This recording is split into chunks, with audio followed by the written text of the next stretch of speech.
All right, this is Max the Miner I'm at the Cogar manufacturing booth at Mine Expo. I'm with Lowell Cogar, president of Cogar Manufacturing. Tell me a little bit about this feeder breaker piece of equipment. Okay, Max, what we have is a feeder breaker that feeds all the coal that's mined in a section onto a belt line. The primary mover or hauler, shuttle car or coal hauler that they use from the miner comes back and discharges or dumps the coal into our unit. And sometimes there's rock or partings in the seam that just comes into this, so we have to crush all this material down to a size that the belts can handle. And then the belts are very expensive, and there may be 20 miles of belt to bring this product to the outside. So our unit receives all the material from the shuttle car and then feeds it onto the belt line to take it outside. And so we have a big chain conveyor, a heavy duty chain conveyor that pulls the material back beneath a single roll crusher. These units are typically about 200 to 350 horsepower. We're looking at big capacities today. Feeders will handle somewhere between 1,250 to 1,750 tons per hour. So we don't get that backup of material. We want to get it outside and onto the belt, let it move its way out to be prepared and processed and shipped to the end user. So we can talk a little bit about the crusher drive if we'd like onto the side. All right, great. The unit is mounted on a crawler drive system. So as they advance and the mine goes deeper into the coal seam, this machine moves up as well. And then they move belt behind the machine.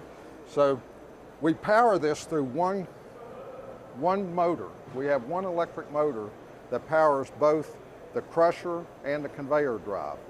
And we protect this crusher in the event a tramp iron or a piece of material would get in and lock that crusher. We want to protect the motor in this drive system, so we use a PT Tech torque limiter between the motor and the reducer. And this unit has a special a new system that we use to mount the crusher into the feeder. The crusher, of course, is a heavily used item. We have to replace bits and cutting tools on that crusher.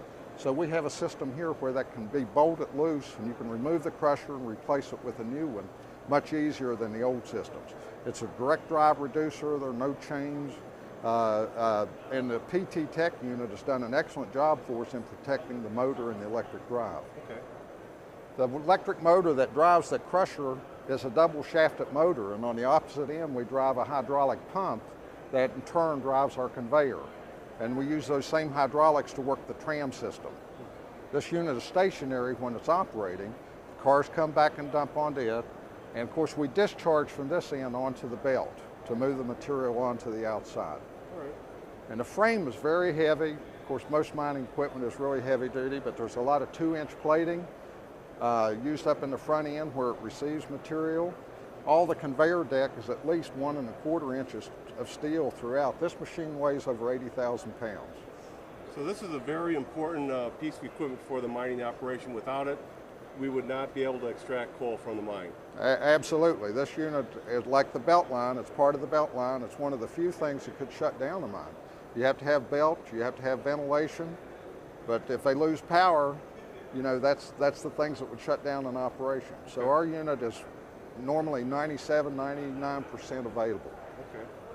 And we're working on new systems to alert the operator when he needs to do maintenance or change certain pieces on the machine, so they can do that in a scheduled manner to keep this thing running. Well, I appreciate your time this morning, Lowell. Thanks a lot. Yeah, thank you, Max.